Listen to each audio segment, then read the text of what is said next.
So if Earl can establish his jab in the first 3 rounds, and then it goes 4, 5, 6, and he is still establishing his dominance in reference to the jab, and Crawford ain't got nothing to go against it because Crawford starts slow, Errol Spence going to win the fight. He either going to win the fight by knockout, or he's going to win by accumulating rounds. Now, on the other side, if Crawford starts off fast, which we know he won't, he might have a chance. But other than that, all this talking and all the old heads and Hall of Famers talking trash about, Errol Spence, he going to make him a mark. And that's all I got to say. So this fight is won and lost based on who starts fast. Based off what Errol wants to do. And he has the best trainer in his corner, Hall of Famer, motherfucking trainer of the year, Derrick James. Yeah, this nigga around this motherfucker passing around boiled bratwurst, hot dogs and shit. That's the same breakdown as earlier.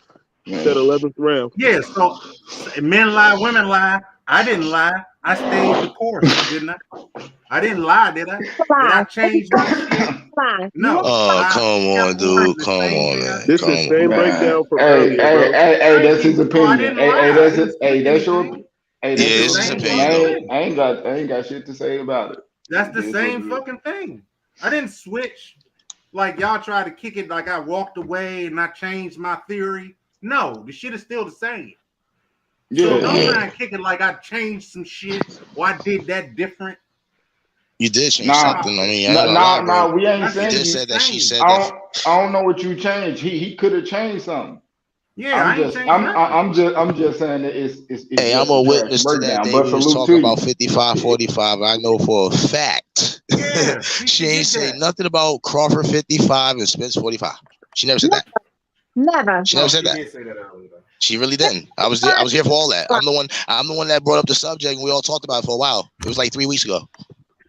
That breakdown though. She didn't change it. My bad. I'm sorry. If I'm wrong. You're right. I'm sorry. DB. Hey, sorry, DB, bro. I'm sorry. That's said true. DB, I'm sorry. If I'm wrong, I'm wrong. But I didn't change my theory. Breakdown. I didn't change my theory though, Your breakdown been trash though.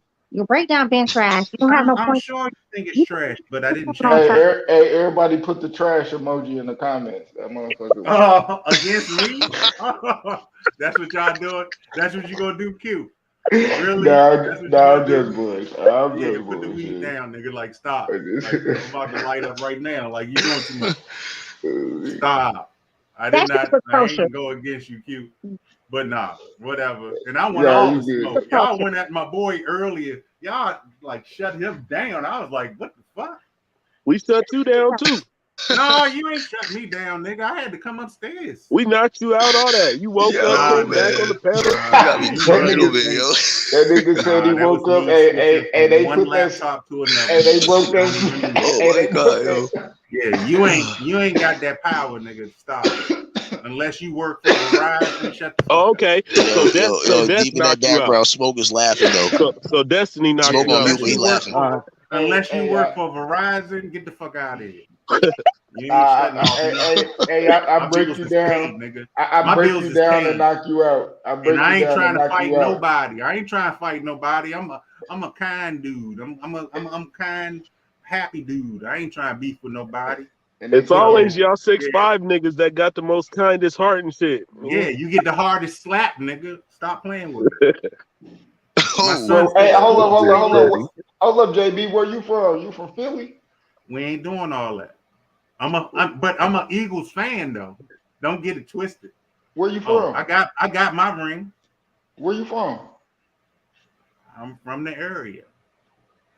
Are we all saying where we from right now? Nah, I'm just hearing your accent. You from that nigga sound like you from Norristown or some shit. Damn, my nigga, y'all get to getting all defensive, bro. We be asking simple questions. Nah, I'm on the East Coast, bro. I'm on the East Coast. What?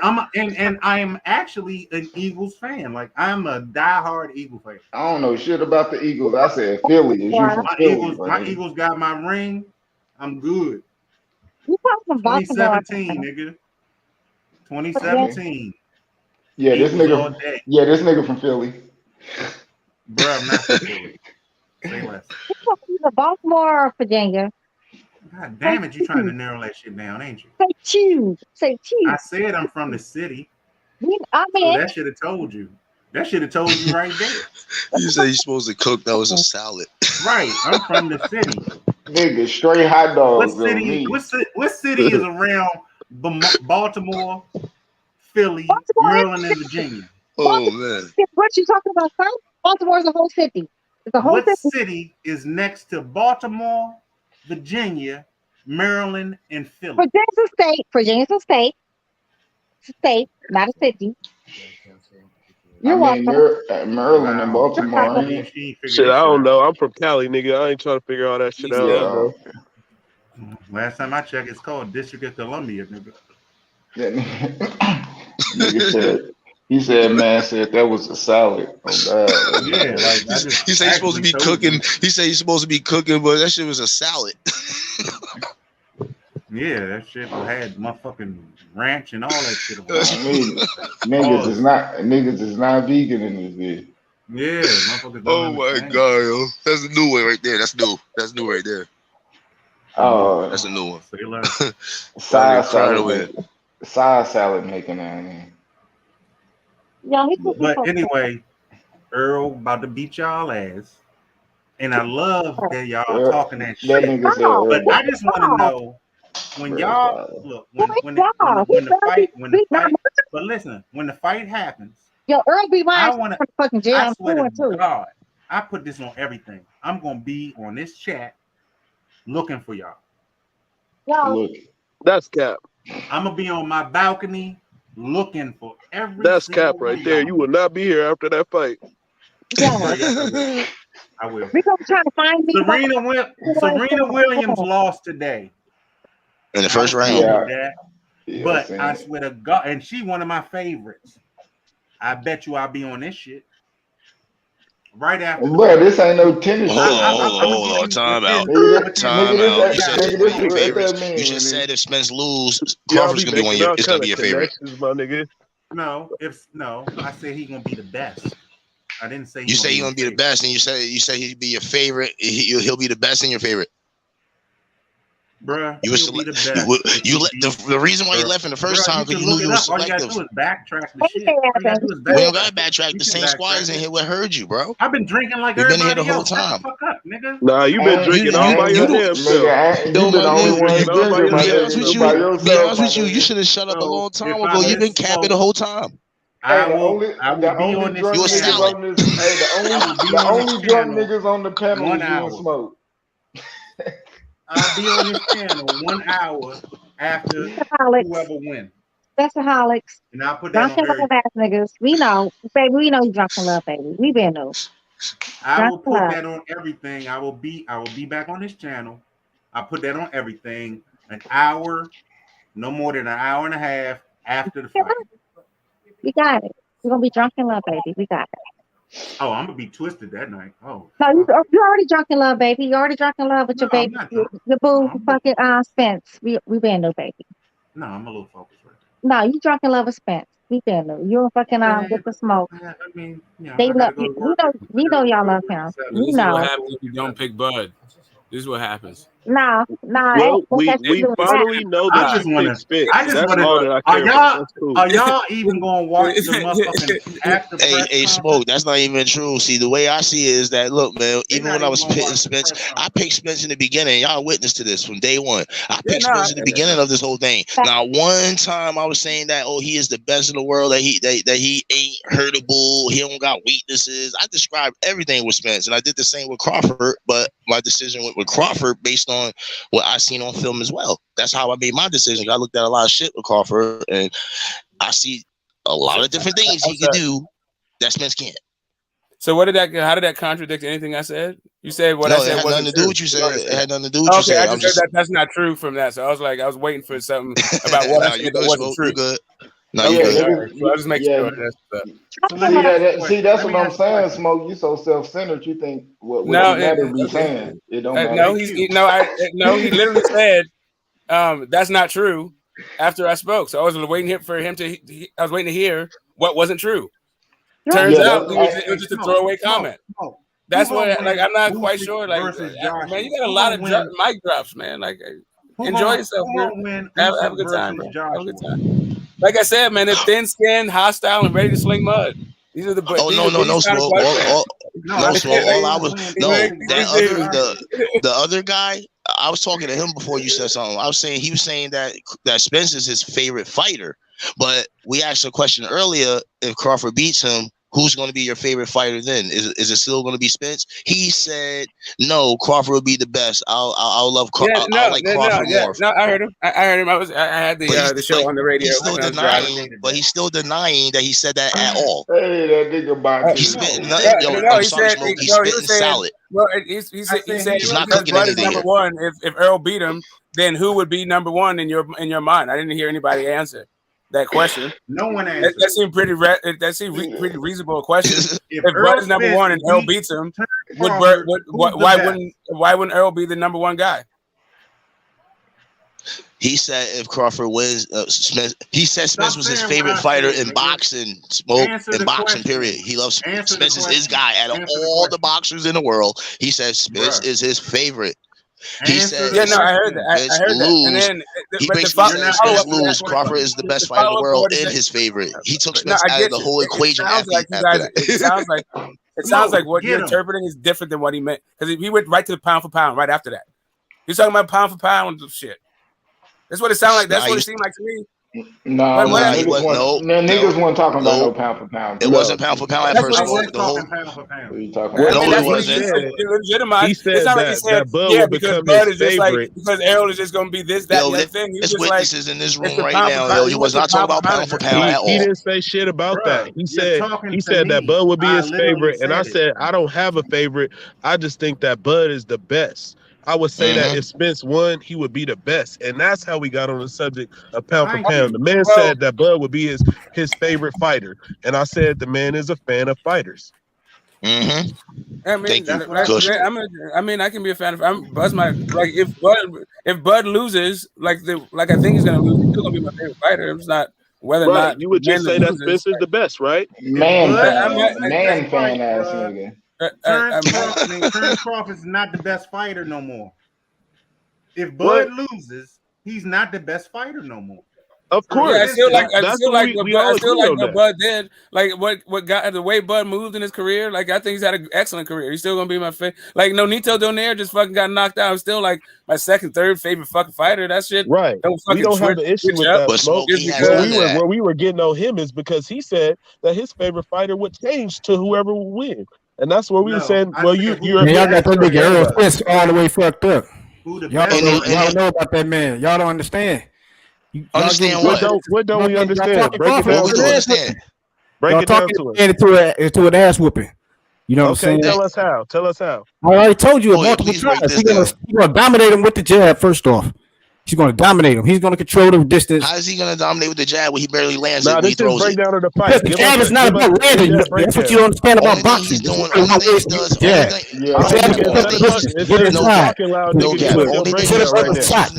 to the opponent. Then when you move to the side, he's going to hit him with a body shot. He's going to break that man down. He's going to come in the best shape he ever been in. This nigga out in the desert with a hoodie on, nigga. Got me motivated. I went and did the same shit. Oh, come on, man. You know nobody not disrespecting his training. Man, y'all disrespecting this man. Down fights, bro. Come on, stop. This nigga like he's some bum or something, dog. Y'all don't understand. He using this motivation. Nobody say nothing negative about Spence. We talk about this guy talking about Spence is his favorite fighter out of all fighters in the world boxing. Earlier this shit y'all was saying, but when I went in there. None of those other boxers don't exist to him. Just this guy. When we say that earlier, when we say Spence is a bum.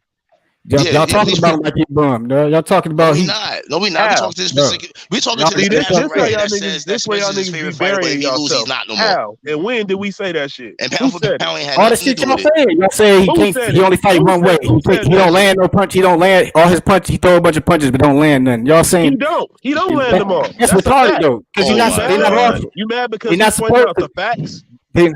They're not supposed to land. These shots are setting up shots. Blinded opponents. Okay, so explain that then. Instead of getting salty and shit and trying to come on your lap. They get salty. I'm just mad like y'all would have turned up, but when I turn up, I'm salty. I'm saying break it down. Come with the fire and break it down then. All right, break it down, little cat, man.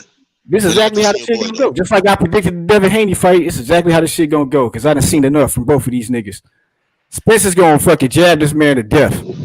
He gonna out jab Terence Crawford. It's gonna be the first thing we're gonna notice in the fight. Bruh, these Can I finish? You trying to say you basically trying to say Nah, that let him go. Let him go. that Crawford is a Kambosos now? Because it seems No. like you're making I'm it saying look I like Bud predicted. don't know how to move or nothing. What move? Earl is the master of cutting the ring off. It ain't nowhere he gonna be able to go. Hey, bro. That's what Bud's you a master understand. of counter punching and accuracy and Let me speed. hit him with this. Okay, against lesser opponents, he never. What technical boxer did he counter punch? Who threw the most punches?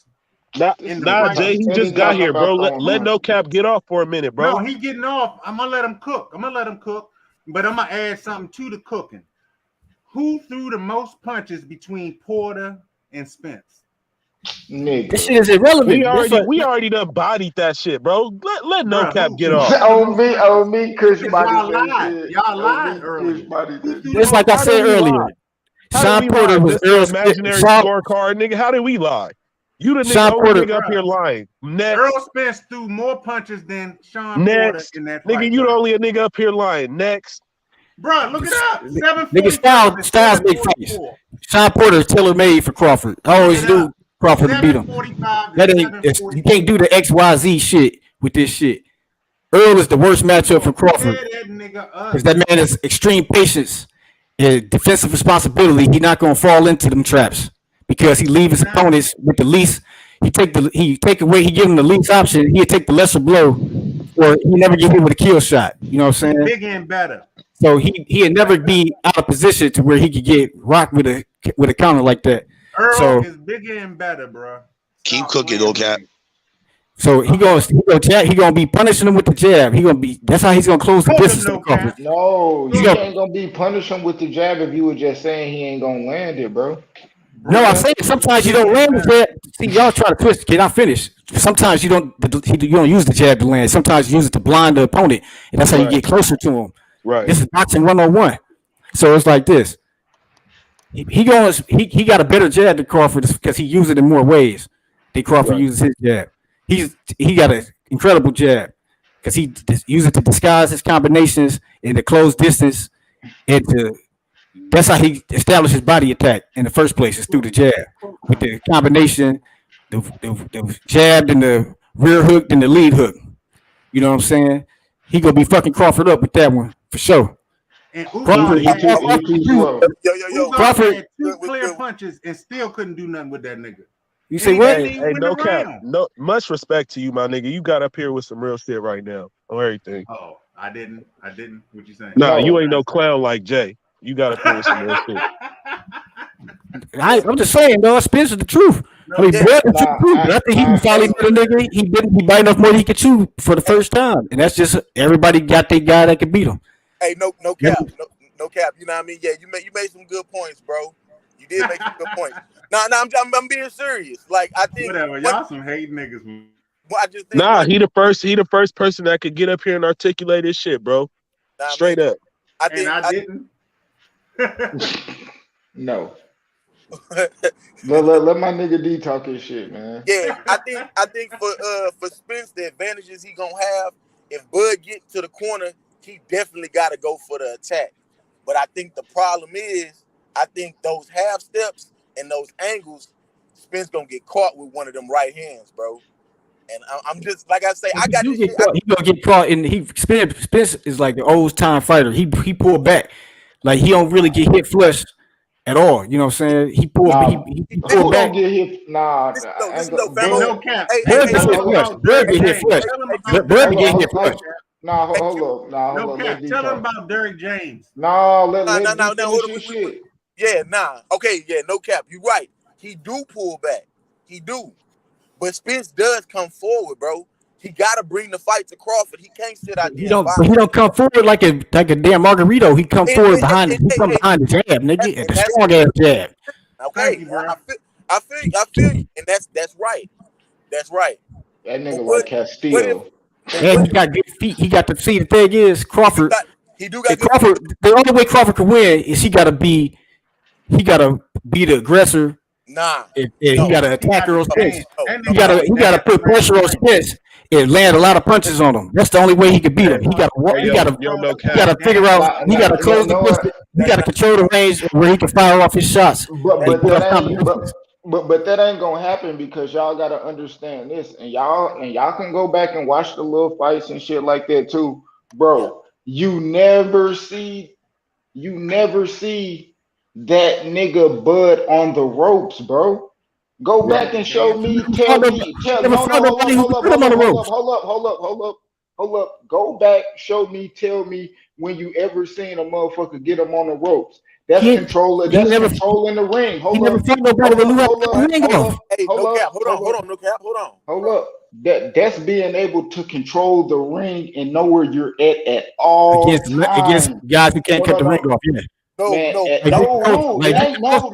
ain't cutting the he ring know how to cut the off. ring off. He just follow him around.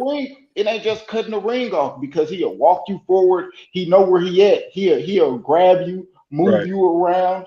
He know where he at. He's aware. It ain't got shit to do with cutting the ring off or any of that.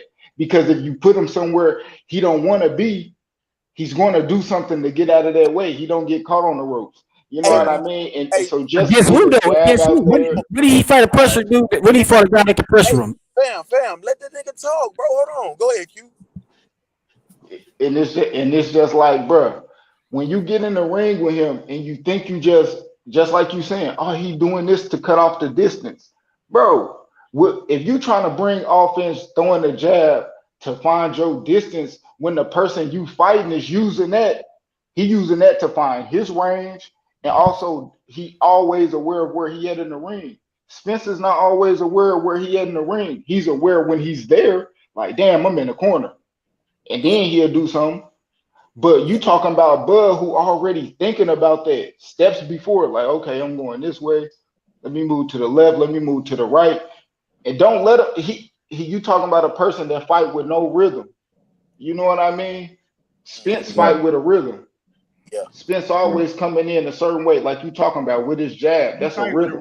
Boom, boom, boom. It's going. Soon as he catch that rhythm, you talking about somebody who don't got one and aware of the ring. You taking advantage of what Spence. You don't understand what Spence be doing. He disrupt people rhythm. This is what he be framing the punches. He be using his forearm to control niggas when they duck under his punches and shit. He pivot and then throw a mean ass body shot where they can't see it. Hey, yo, no cap. I wanted to speak to your Crawford point. Hold up. When Crawford get that pain put on him, is he gonna be able to hold up? That's what you got to ask yourself. Because the man is lighting the ass in there with Errol Spence. Ain't nobody ever gonna put this type of pounding on him. We gonna see. I wanted to speak to your point earlier Spence about get hit way too clean. Spence get hit way too clean. I agree with no cap about what he said earlier about Spence not being able to get hit clean because he do roll with punches. You see what I'm saying? And he do that step back shit. Now, one thing I want to point out to you, when he steps back, he covers up and he'll cover up and let you get off, and he won't do shit until you done. It's a video on YouTube you need to watch. Errol Spence called The Shield. It explained Errol Spence defense in the Sean Porter fight. And you see this shit with Crawford, bro. That shit gonna leave him in position to get punished. Fix your mic a little bit. His defense is impeccable, bro. He the best defensive fighter at welterweight right now. Who? Errol Spence. Errol Spence. He the best defensive fighter at because you don't see what's happening in there. You ain't watched the fights enough. Did y'all see when he fought Mikey Garcia? And I was respecting your little opinions for a minute, bro. That's gonna make me really come for you now. When Sugar Ray Leonard was talking that shit against Errol Spence, what did Errol Spence make it a point to do? He said, I'm gonna go in and beat the boxer the way he's supposed to be beat by boxing his ass off. Now, he wanted to knock him out. Now I'm gonna point out this nigga's flaws. Man, don't stop talking that. You always talking that fly shit. Nigga, you say you in Detroit, I'll be back in the city in a month. I'll pull up to 7 o'clock, bro. Nigga, playing, bro. You not Detroit, nigga. Spence gonna fight flat-footed like he fought Ugas. Spence gonna fight Bud like he fought Ugas. Spence the one that look fucking slow, nigga. He the one that look like he's slowing down, bro. Spence look too big, bro. He look too big. We gonna see. How many rounds He's did too Mikey slow. Garcia win? He's too slow. And let's not How many rounds did Mikey Garcia The nigga win? is too slow, bro. Bro, how many rounds did Mikey Garcia win? Let's not act like Spence wasn't trying to knock the nigga out, bro. No, he wasn't trying to knock him out until the 5th round. Stop that, bro. Stop that, bro. He was trying to knock him. Listen, bro. It's he wasn't trying to knock him out earlier, bro. He wanted to beat him at his own game. That's why he did it. No, bro. No, stop that. He was trying to knock him out. That's He was trying to knock him out. Spence ain't gonna never be able to get on the inside with Crawford, bro. He's never gonna be able to control the inside with Crawford, bro. He's never gonna get inside, bro. He's never gonna get inside. Let me say this, Kush. You guys, I hate when people say he wanted to do that against Mikey. He wanted to do that. Knock Mikey out. He beat the shit out of Mikey. He did, bro. I'm not saying he didn't, but he tried to knock the nigga out, bro, and he got tired after the 10th round. And hold on, and another thing too is I hate when people be like he fought Sean Porter fight. No, nigga, Sean Porter made that nigga fight his fight. So let's not act like beat him. Even Sean Porter said that ain't true. That Earl could have made the fight easier for him, and he'd probably not do that again. He said it on his podcast. How you gonna say what that nigga said out his own mouth, bro? Listen, bro. He said it out of his own mouth. I know it's Porter the worst style matchup for Spence, and Porter was the worst style matchup for Spence. We beat him. Check this out, famo. He wasn't that invested. Crawford don't fight like Porter, so why bring that shit up? Hold on. So out of all Earl Spence opponents, who gave him the toughest fight? When he fought Crawford, JB, you on your balcony screaming right now? Jay, we don't even want to hear that goofy ass shit that you trying to spit right now. Bro, that Xbox shit don't mean shit. Porter was that's goofy. Porter fought Spence at different times. Shit is irrelevant to the Crawford Spence fight. Why you get in the ring? Nobody want to hear that shit, bro. Nobody cares about that shit, bro. The fight happened. He got stopped. Neither one of them niggas sound like nigga, his father threw in the belt. He got fucking stopped. He got fucking stopped. When you look at that shit on BoxRec, that shit gonna say that nigga got stopped. That's the casual point, though. You sound like a manufacturer fan. He's like, oh, he beat Ricky Hatton, Fast and Fury. Oh, he stopped Porter. Floyd didn't stop Porter. And what happened to Pacquiao? This ain't stop him. Okay, Floyd ain't stop Porter. Manny Pacquiao did. Who won their fight? Nobody talking about Spence and Crawford. Crawford stopped that nigga Porter. Now you talking about Porter then? You got to do with Spence. Hey,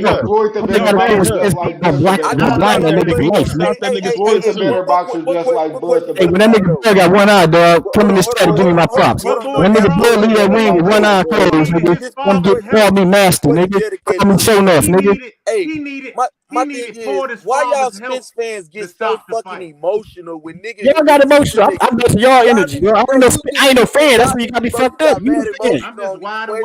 I just came in matching y'all energy. You the fan, not me. I just picked Spence because he gonna win. I'm not. If Bubba's gonna win, I pick good. However you want to, bro. It don't even matter, bro. That nigga getting stopped. I'm trying to tell you, bro. Okay, we gonna see you right. And then when I'm proving right, you chose your side, right? Okay, we know where you at. We know where No Cap is at now. Hey, No Cap. They not gonna be here the night of the fight, bro.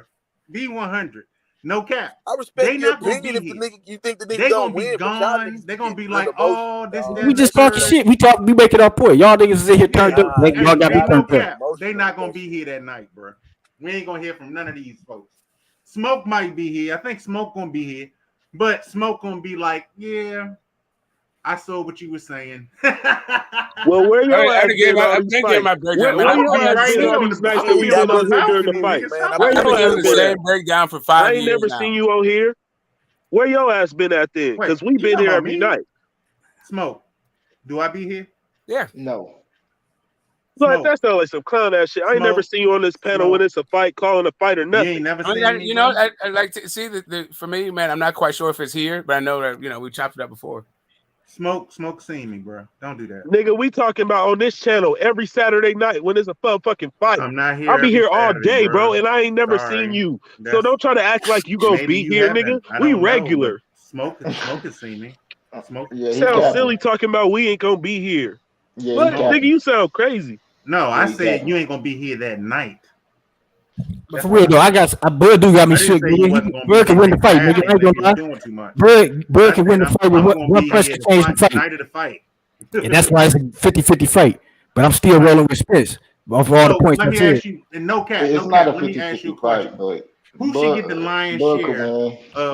Who should get the lion's share of the fight? Who should get 50-50, 55-45? Earl Spence should get the lion's share. Okay, done, nigga. Okay, Earl Spence should get the lion's share. I was asking no cap. I think 50-50 is fair because this is the biggest fight in boxing right now, and it's only because it's them two. They 50-50. Floyd gave Manny 50-50 when Manny ain't never sell as many pay-per-views as him. Because Floyd didn't give Manny 50-50. Yes, they did. I mean, Bob Arum put most of the money, but the split was 50-50. All right, I thought we was talking realistic. Actually, so it was 60-40, but it was the way that it was split up. It was within the projection. Like within the actual projection, it was supposed to be like 51-49, but it exceeded expectations. So it wound up being closer to 60-40, but I don't know if it actually even ever reached 60-40. Walked away with like it was just kind of like a plus, and Pacquiao. That's on the back end. Like that's on the back end though. I'm talking about gives a fuck, bro? Who give a fuck about the particulars, bro? Make it make sense, bro. Give Spence the fucking lion's share. Let's do what's natural, what's normal, not this imaginary ass shit, and let's get the fight. Man, we just waiting for your boy to sign whatever. You don't know what the fuck we waiting on, bro. Why can't you just wait, bro? What it is? Hey, Smoke. I'm not gonna say what it is, but just sign something. Sign a ticket. Sign. Okay. I don't wait until all this other stuff, man. I'm like this has been like for me. It's been since 2017. This back and forth and all this stuff. Like I'm so like the twists and turns of it and all. Right, dude. So don't look to Smoke. Smoke don't give a fuck about this. He's just kind of amusing, like, for the most part. Just sign a receipt. I mean, just say you did it and it's gone and whatever. Sign a grocery bill. Nigga said and whatever. But the nigga, we already know who got the papers in front of their face and they haven't signed nothing yet. Yeah, they making the fight. The fight was done, dog. They just promotion build up. The shit probably already signed and they just waiting to announce the shit, letting this shit boil to the maximum. And I think it's going to be one of them niggas. That's disrespectful to both them niggas. To suggest one nigga. What they doing? They using you, Jay, to spew propaganda, bro. Why don't you just be patient, bro, and wait for the announcement? Yeah, I just got a check in the mail the other day, so thanks. But it's like this. Why don't you just be patient? People need to be happy we alive to see this. You need to be happy we alive to see this shit.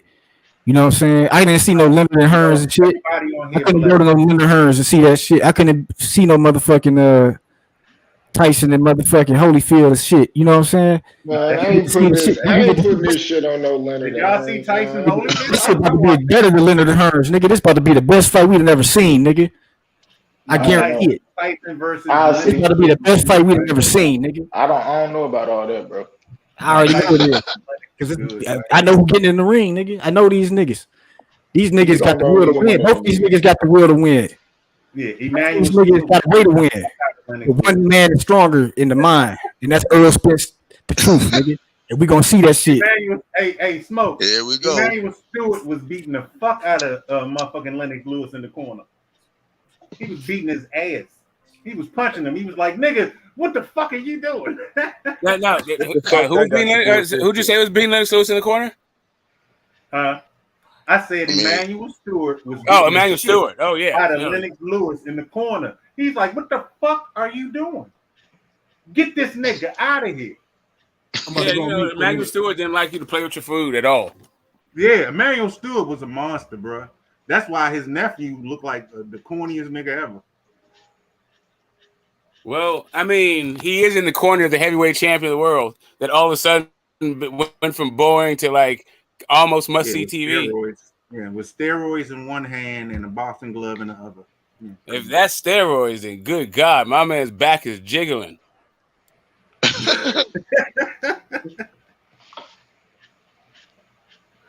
Anyway, I'm out, y'all. Hey, stay blessed, everybody. Be good. COVID season. Stay focused. All right, man. Next time, yeah. Yeah, man. I feel like we're gonna get a good fight. You're gonna get. I think it's gonna be a good fight. That's what I'm like from all the breakdowns when it comes down to like the sort of the facts of the matter as I see them, what I hear out of everybody's mouth and what I see from my own two eyes. The only conclusion I can come away with is going to be a good ass fucking fight. If both guys exceed our expectations, then this shit could go to it could be a draw in a hell of a fucking fight. So no cap, you think Spence is smarter than Crawford when he in the ring? It'll exceed my expectations if Earl make it 12. in a split decision. If it's a split decision, I'd be like, damn, boy, that boy Earl, man, it's close like that, but man, I'm just saying, like everybody who's picking a side, the other Earl side get can do hit too way clean. better, right? Like if you pick, like whatever you see from Arrow that you feel like it isn't going to be enough, he can exceed that expectation, and whatever people who are picking Spence, like Bud could exceed that expectation, and it becomes too fun. It could be a fight that's too hard to fucking judge, even for the fucking judges. You might have one judge like being like you might have the guy that goes for Spence way wide, or the guy that goes for Bud way wide, and the other guy scored even. It just depends on the fight, bro. But I mean, I don't know. Just at this point right now, I think Spence just a little step behind. He done lost a little speed. Um, I mean, he'll just have to come in and be fighting a different way, which I just haven't seen him do, man. So I don't know. I don't think he could win. You know, if he lose, he gonna lose clear. You know, I think it's gonna. You know, yes, he Yeah, gonna get that his ass whooped. when I'm just looking at the criteria, and all things being equal, I feel like effective aggression is most likely going to be Errol. The clean punching, I think they will probably trade rounds off of that shit.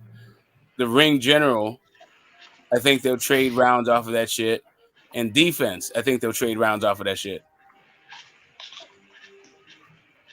So now it just becomes like, to me, like Errol's work rate is higher, so he has a better chance to win on the scorecard. So to go there, that's like what my thought process is. But you don't know. There's no accounting for power. Both of them got fucking pop, so you don't know if it's gonna somebody gets dropped, somebody gets stopped. Right.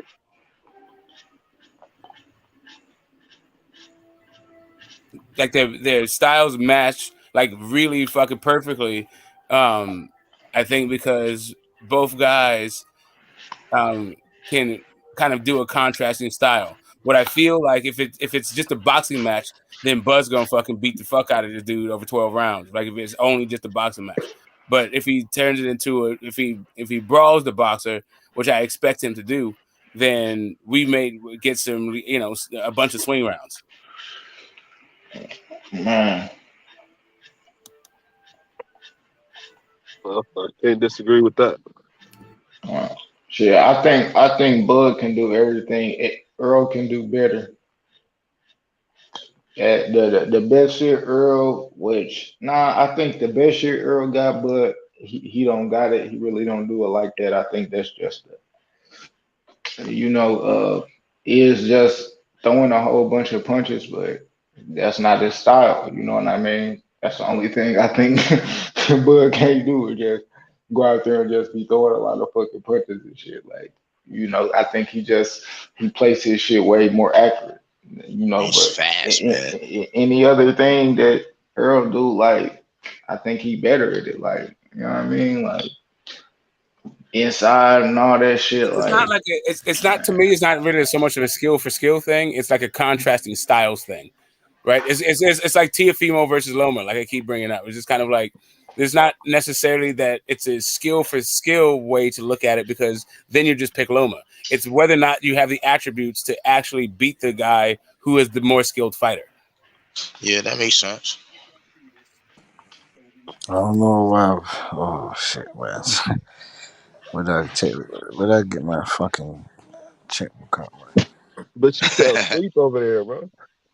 No. I'm saying to you, like I was thinking, I just got a lot to say talk about on this fight, innit? You get me? But when it comes to fruition, innit? You get me? When it comes to fruition, right now I'm just getting pissed off, breaking down the same shit to the Spence guys to make them understand that he ain't got enough to beat this man. You need to understand. And obviously, we'll find out when they both go into the ring. But from visual eye testing that you like to use, Terence Crawford's too much for the guy, man. He's got more in his toolbox. Why can't we just understand this? I don't get it. Like, Bud Crawford's a pen. Like, Errol Spence is a pencil. And tool sets. Yeah, no, it's like I said, it's a contrasting styles thing. It's what they do well, and then like really, if it boils down to this, when it comes right down to it, is I feel like Errol will be able to take Bud's power. I don't think anybody's getting stopped in this fight. So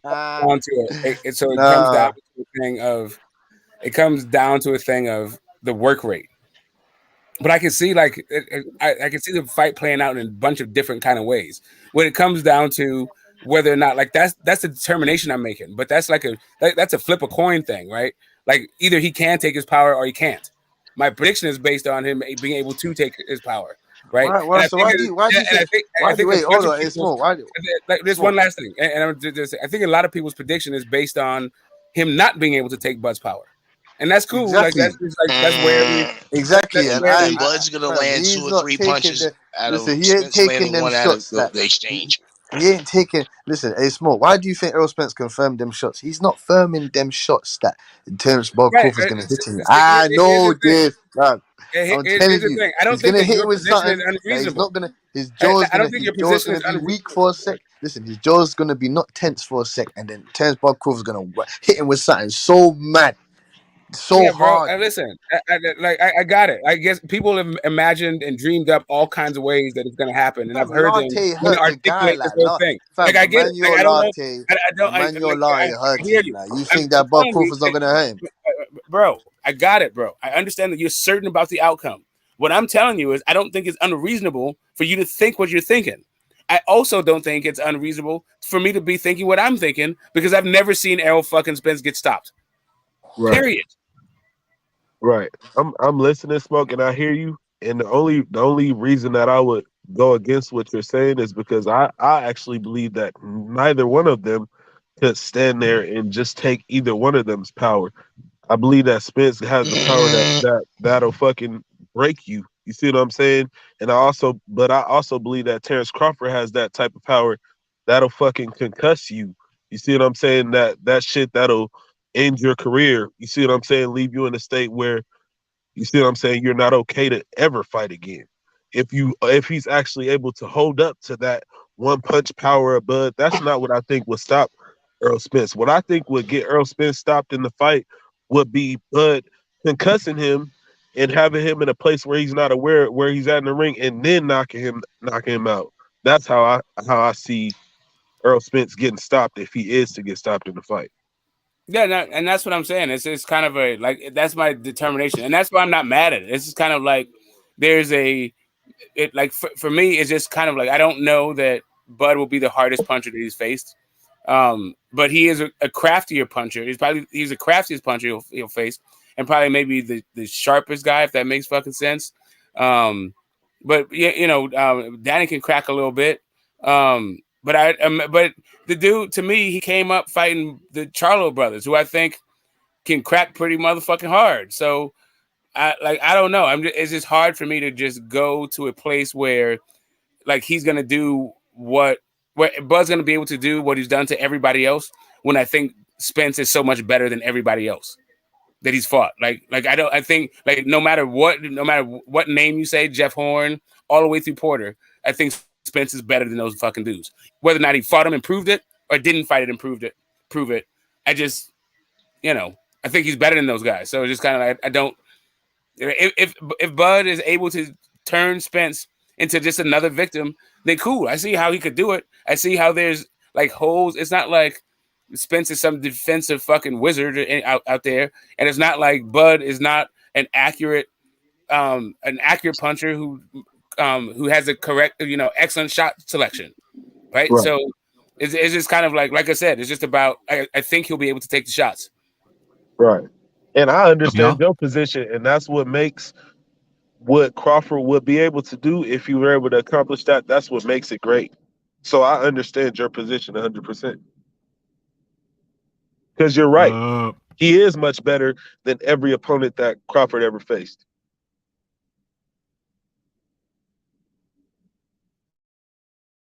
Yeah, I'm not, and I think Bud is better than everybody that Spence has ever faced. So I'm not seeing like busted faces and, I'm not seeing all that shit with Bud. I'm seeing like close ass fucking fights where they fucking each other up. I agree with that shit. Spence gonna kick his ass. Come on, bros. Shit, we gonna see about that. I don't see that. I do. I told you how I see the fight, and then I see Bud hurting him and knocking his ass out. Speed is definitely going to be a factor in this fight. And if they go inside and they exchange on each other, Crawford got the ability to land 3-4 shots before Spence didn't even land 2 of them. Exactly. And Smoke. Come on, man. Smoke. And Smoke. you think Errol Spence? And counterpunching means a lot in this fight as well. And Crawford definitely dominates that part of the department. Like, come on. And Smoke, you think Errol Spence can take Bud Crawford's best shot? You actually think that? That's I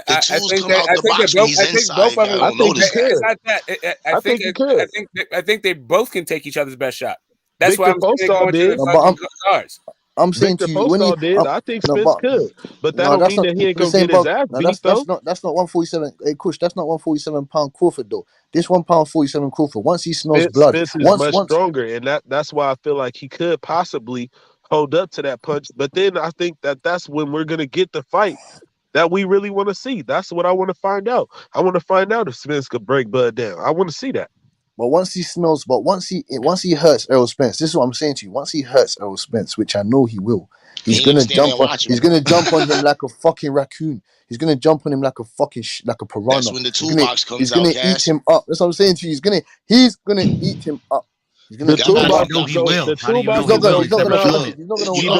even miss that. So you know when he gets inside with Crawford, the toolbox that I'm talking about all comes out when he's inside, right? All comes out. It's all gonna come out. Everything comes out when he's inside.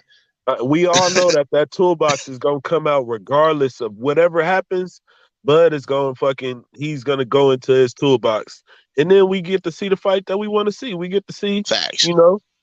In my opinion, I don't think he's gonna knock him out. I think he's just gonna give him a TKO. Like he's gonna stop him. The same thing they done to Kell Brook. The same thing. The same thing he done to Kell Brook. The same. Derek James and that they might chuck in the towel.